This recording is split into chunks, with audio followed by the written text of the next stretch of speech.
Ini itu banyak banget berkas-berkas yang aku baru urusin ya sama proses-proses pengobatan BPJS bapak aku ya. Jadi cara kerjanya itu yang aku bisa baca dari BPJS itu, dia itu karena memang BPJS yang gratis itu dia faskesnya itu tingkat 3. Jadi memang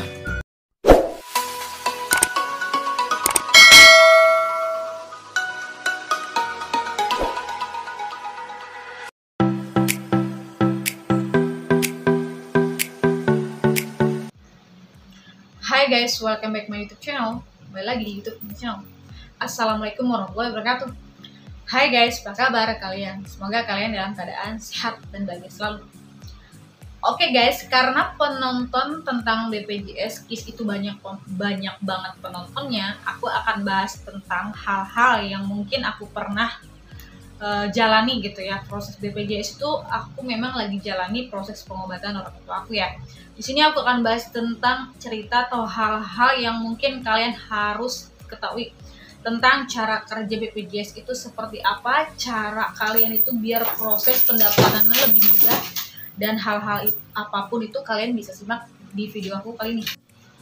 Nah guys, kalau kalian yang belum tahu tentang KIS atau BPJS Kesehatan itu adalah PBI ya, pemberi bantuan iuran ya. Jadi kalau kalian pengguna KIS BPJS yang dari pemerintah itu pasti kalian harus simak video aku kali ini. Karena ini tentang cara kerjanya dan proses-proses untuk pengobatannya agar mudah, cepet ya. Jadi prosedurnya itu seperti apa ya. Nah, jujur li aku lagi nanganin BPJS orang tuaku. Nah, di sini itu kalian bisa simak cara kerjanya itu yang aku jelasin aja, yang memang aku saat ini jalani, ya ini versi Nani Channel ya. Jadi kalian bisa ambil hal positifnya ya.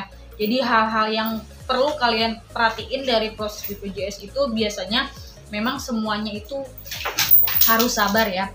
Karena kalau misalnya kita fakses PBI KIS itu ada tingkat-tingkatnya, ada kelas 1, kelas 2, kelas 3. Tapi kalau yang PBI itu kan kelasnya kelas 3 ya. Kelasnya itu kalau yang BPJS itu terdiri dari 3 ya. BPJS KIS Kartu Indonesia Sehat atau PBI pemberi bantuan iuran dari pemerintah itu yang gratis. Tapi ada juga BPJS yang dari pemerintah pemandiri ya. Mandiri yang kalian tanggung biaya per bulannya itu ada yang 50.000, ada yang sekitar 100.000, tergantung kelas-kelasnya ya. Nah, ada juga yang dari perusahaan. Biasanya kalau dari kita mendapatkan fasilitas kelas berapa itu sesuai sama keinginan kita. Tapi ansuran per bulannya itu bisa 100.000, 50.000. Kalian bisa lihat aja kelas-kelas tingkat faksesnya ya. Nah, kalau kalian yang belum tahu tentang cara cek KIS atau BPJS-nya, kalian bisa mampir ke playlist aku tentang aplikasi mobil JKN ya. Jadi kalau kalian mau pindah fakses, kalau kalian mau lihat kartu kalian punya BPJS atau tidak, itu di aplikasi mobil JKN. Nah, BPJS yang ketiga yaitu BPJS yang perusahaan ya. Jadi BPJS perusahaan itu adalah untuk karyawan yang ditanggung iurannya itu sama perusahaan, karena memang dia itu karyawan. Jadi itu BPJS perusahaan yang ditanggung setiap bulannya. Biasanya kalau aku itu kan pribadi dulu BPJS perusahaannya. Biasanya aku dulu tuh kelas 2. Kalau kartu KIS-nya itu dari pemerintah kelas 3. Tapi kalau yang mandiri biasanya itu kelas 1 yang diprioritasin, kelas 1 terus BPJS yang KIS sama yang BPJS yang mandiri ya. Jadi yang pertama mandiri, terus yang kedua perusahaan, yang ketiga baru BPJS yang gratisan. Jadi kalau yang BPJS gratis itu kelas 3 biasanya. Nah guys, di sini kalau misalnya kalian bisa lihat ya, di sini itu banyak banget berkas-berkas yang aku baru urusin ya sama proses-proses pengobatan BPJS bapak aku ya. Jadi cara kerjanya itu yang aku bisa baca dari BPJS itu, dia itu karena memang BPJS yang gratis itu dia faskesnya itu tingkat 3. Jadi memang dia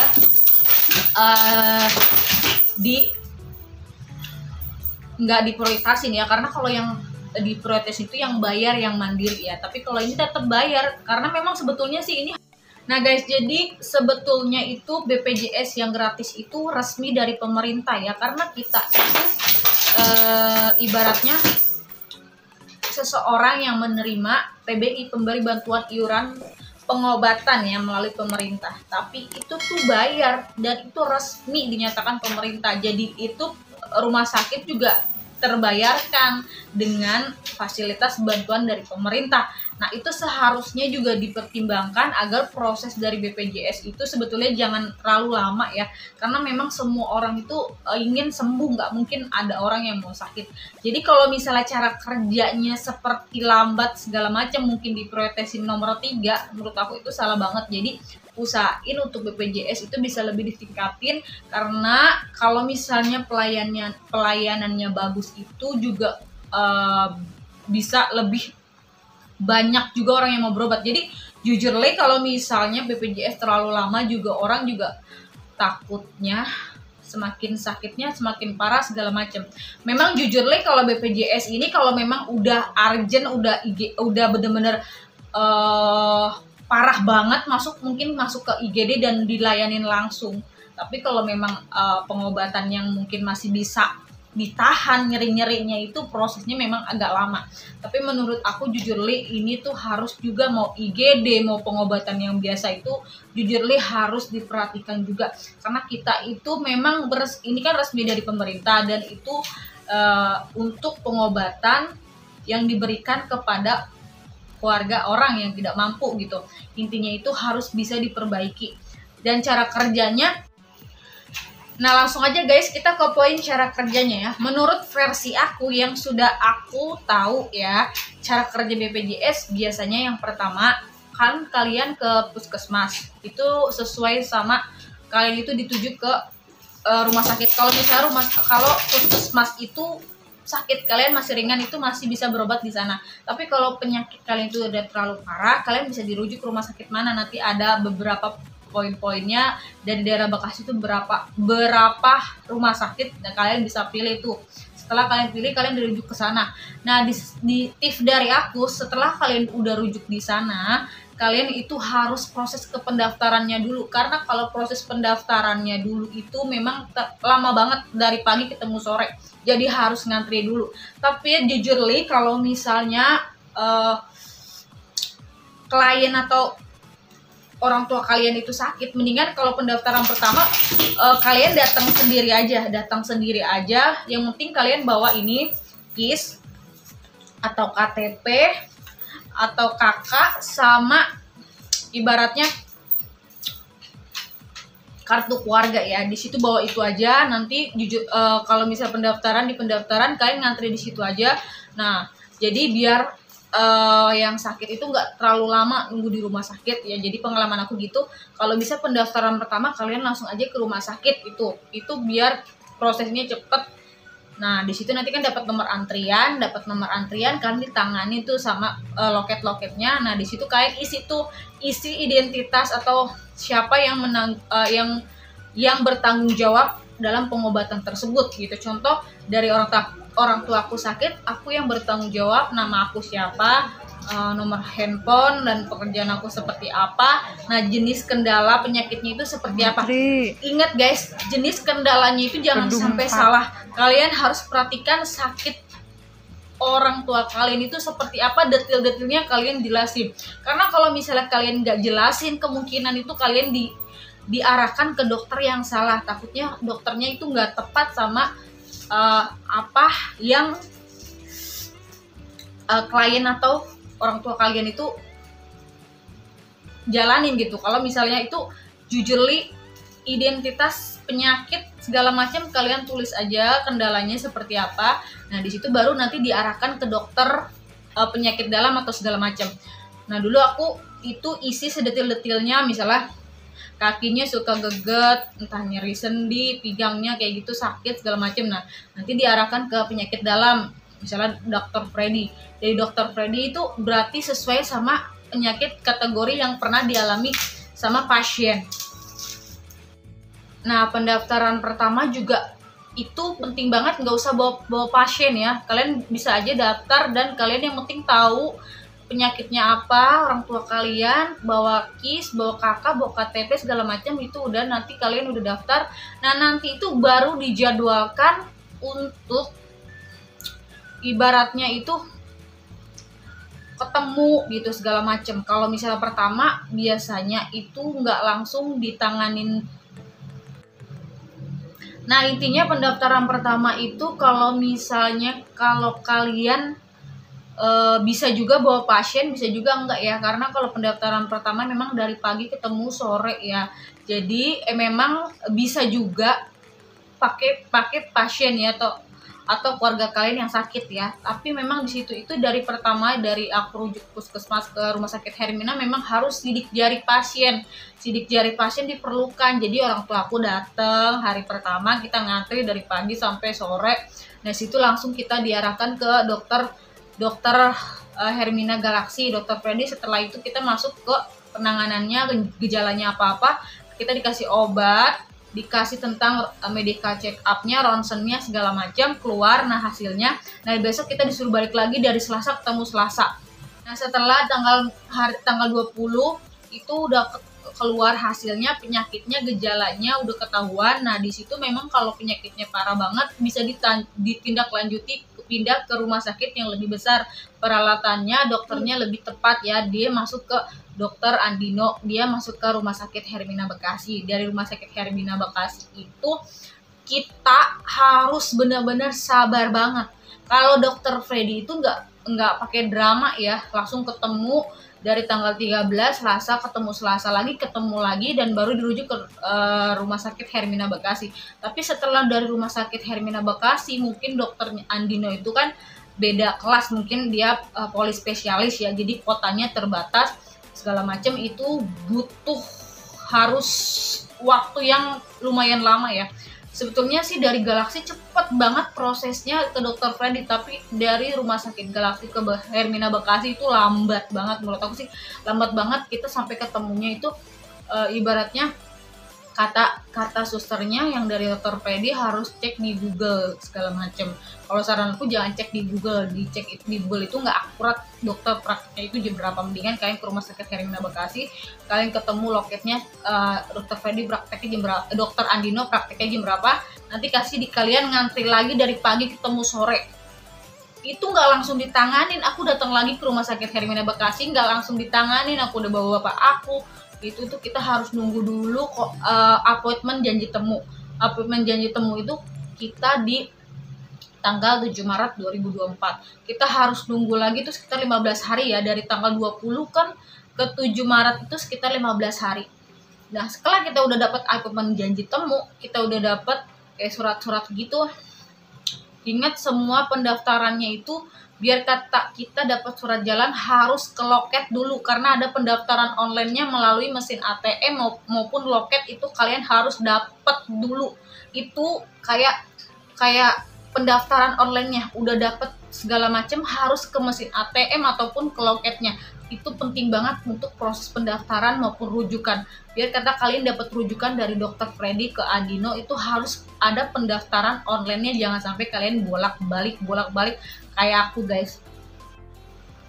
Nah jadi dari tanggal 20 Februari itu kan di hari Selasa ya, terus kita ke Rumah Sakit Hermina Bekasi, itu kita dapat appointment janji temu ke Dokter Andino itu di tanggal 7 Maret 2024 ya. Setelah 7 Maret itu kita udah nunggu 15 hari.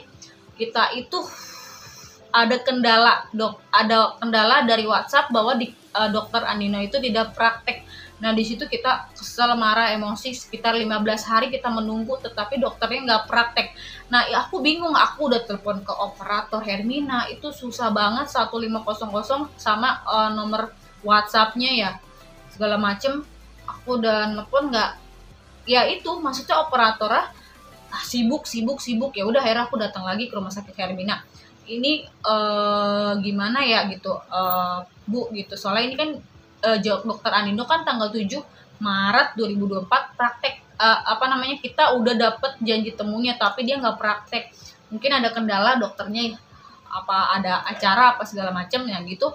Setelah kayak gitu kita harus ngantri lagi. Aku dapat nomor pagi karena aku datangnya jam 6 pagi.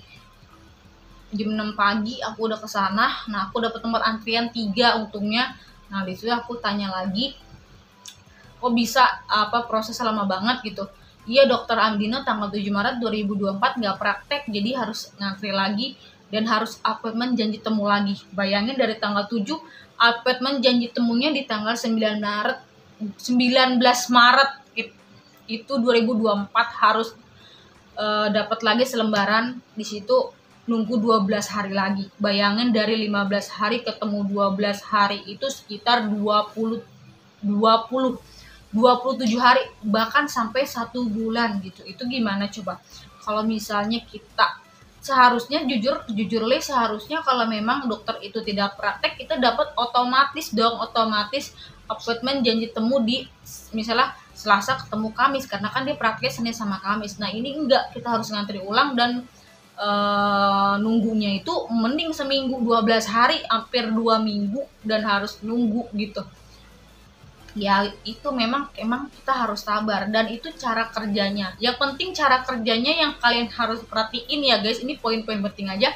Cara kerjanya yang penting kalian pendaftarannya itu datangnya pagi-pagi.